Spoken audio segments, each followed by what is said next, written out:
ভারতীয় জনতা পার্টি বেলেঘাটা মন্ডল চারের উদ্যোগে গুণীজন সম্বর্ধনা জ্ঞাপন অনুষ্ঠান হয়ে গেল শনিবার বেলেঘাটার ত্রিকোণ পার্কের সন্নিকটে।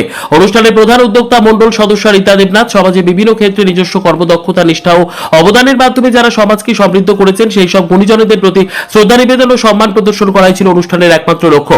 অনুষ্ঠানে প্রধান অতিথি হিসেবে উপস্থিত ছিলেন বিজেপি নেত্রী ডাক্তার অর্চনা মজুমদার, মন্ডল সভাপতি সালি সর্দার, বিশিষ্ট অভিনেতা তথা হিউম্যান রাইটস সিপিডি আর মানবাধিকার সংগঠনের সভাপতি বিপ্লব ঘোষ, বিশিষ্ট চিত্রশিল্পী পার্থ চ্যাটার্জি সহ বহু বিশিষ্ট ব্যক্তিবর্গ। অনুষ্ঠানে মঞ্চ থেকে প্রায় 50 জন সমাজে বিভিন্ন ক্ষেত্রে থেকে বিশিষ্ট গুণীজনদের সম্বর্ধনা প্রদান করা হয়। দিদি সব সময় আমার পাশে পাশে থাকি। তার সাথে আমার এই ছোট্ট ভাই মন্ডল প্রেসিডেন্ট। আমি যখন যে কোনো কাজ করেছি বা যে কোনো প্রোগ্রাম করি না কেন, আমি ছোট ভাইটাকে সঙ্গে নিয়েই করি। সবাই দেখছি চারিদিকে ব্লাড ডোনেশন ক্যাম্প করছে, আমি তখন ভাবলাম সবাই তো ব্লাড ডোনেশন ক্যাম্প করছে, আমি একটু অন্য ধরনের প্রোগ্রাম করি। ভাবলাম যে বিশিষ্ট গুণীজন, সেটা হচ্ছে শুধুমাত্র আমার নিজের মন্ডল, লোকাল এলাকা থেকে খুঁজে খুঁজে, মানে সব রকম জগৎ থেকে, ক্রীড়া জগৎ, সাংস্কৃতিক জগৎ, অ্যাডভোকেট, টিচার্স, ডক্টর, সিঙ্গার, সব টোটাল 50। হ্যাঁ, এখনো এসছে, এখনো বাকি আছে। আর দ্বিতীয় কথা হচ্ছে, মানে যারা এই প্রোগ্রামের মেন পিছন থেকে সাপোর্ট করেছে, আমাকে সামনে রেখে করেছে, আমি হয়তো সামনে থেকে করেছি, কিন্তু আমার পিছনে যে মানে বিশাল একটা মানে জগৎ আছে, যে সব ভাইগুলো সাপোর্ট করেছে, তাদের জন্যই আজকে আমি এত বড় একটা প্রোগ্রাম আমি সাকসেসফুল করতে পেরেছি। আজকে যদি ওরা আমাকে যদি সাহায্য যদি না করতো, এই প্রোগ্রামটা আমি কিছুতেই সম্ভব করতে পারতাম না। যার জন্য যারা আমাকে সাপোর্ট করেছে তাদের প্রত্যেককে আমি জানাই আমার আন্তরিক অভিনন্দন, শুভেচ্ছা ও ভালোবাসা। আমি রকেট মন্ডল বলছি। আজকে আমি আসতে পেরে এখানে খুব ধন্য মনে হচ্ছে, খুব ভালো লাগছে। হ্যাঁ, স্পেশালি রীতাদি, অর্চনাদি। হ্যাঁ, রীতাদি তো আমার বাড়ি থেকে নিমন্ত্রণ করে গেছেন। সেই দিদি আমাদের অভিভাবক, অর্চনাদি আমাদের বেলেঘাটাকে যেভাবে হাতের তালুর মধ্যে রেখে দিয়েছে, তার জন্য অসংখ্য ধন্যবাদ জানাই।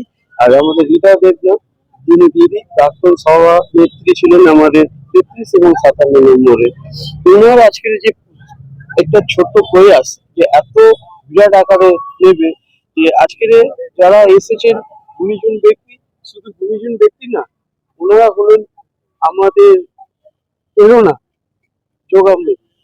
তো ওনাদেরকে নিয়ে এসে এত বড় অনুষ্ঠান করে দিয়েছে, ওনাদের পদধূলি আমাদের এই মাটিতে পড়েছে, আমাদের বেলেঘাটার মাটিতে পড়েছে, তার জন্য অসংখ্য ধন্যবাদ জানাই আমার রীতা দিদিকে, যিনি আমার দিদি নন, তিনি একজন সেহমান, যত্ন নেন আমাকে এবং আমার যারা কর্মী আছে সবাইকে গাইড করেন। এই সবাই স্থানীয়, এখানকারই, আমরা বাইরে থেকে কাউকে ডাকি।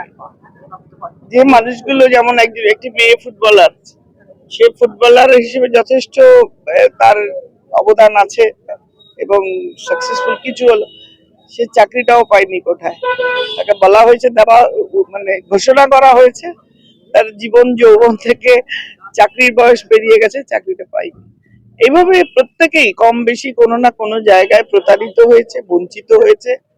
বা সম্মান, গুণী লোকেদের যদি গুণের কদর না হয়, তাহলে বোধহয় সেই সমাজে উন্নয়ন সময় নেয়।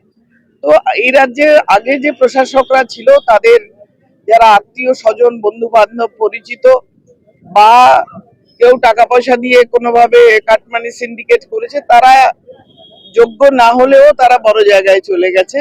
কিন্তু সত্যিকারের যারা গুণী বা যারা ডিজার্ভ, তাদের ডিজার্ভ অনুযায়ী তারা পায়নি। তো এই জায়গা থেকে আজকে পশ্চিমবঙ্গ ঘুরে দাঁড়িয়েছে। এখন সুশাসনের সরকার, বিজেপির সরকার, মানুষের সরকার। আমাদের বিজেপি কার্যকর্তারা যখন কাজ করেন, তারা মেডিকেল ক্যাম্প করেন, তারা গুণীজন সম্বর্ধনা করেন, তারা রক্তদান শিবির করেন, মানুষের পাশে দাঁড়ান, কি করে তাদের ভর্তি করা যায়, কি সুযোগ সুবিধা, যাতে মানুষজন তাদের দৈনন্দিন জীবনে কোনো অসুবিধার সম্মুখীন না হয়। আমাদের প্রথম কর্তব্য সেটা, তারপরে রাজনীতি। নেশন ফার্স্ট, তারপরে ব্যক্তি, তারপরে নিজের কথা। সেই জায়গায় দাঁড়িয়ে বিজেপির এই আয়োজন, বিশেষ করে যে মেয়েটি আমার পাশে দাঁড়িয়ে আছে, রীতা দেবনাথ, ও হলো আসল মানে ওর প্রচেষ্টা, দিন রাত মাথার ঘাম এক করে এই অঞ্চলের 100 জন মানুষ, যারা কোনো না কোনো ক্ষেত্রে শিক্ষক হোক, উকিল হোক, খেলোয়াড় হোক বা আর্টিস্ট হোক, কিছু না কিছু ভাবে সমাজকে কিছু না কিছু অবদান দিয়েছেন। তাদের আইডেন্টিফাই করে তাদের সম্মান দেওয়া, এই কাজটা ও করেছে। So credit goes to her. আমরা তো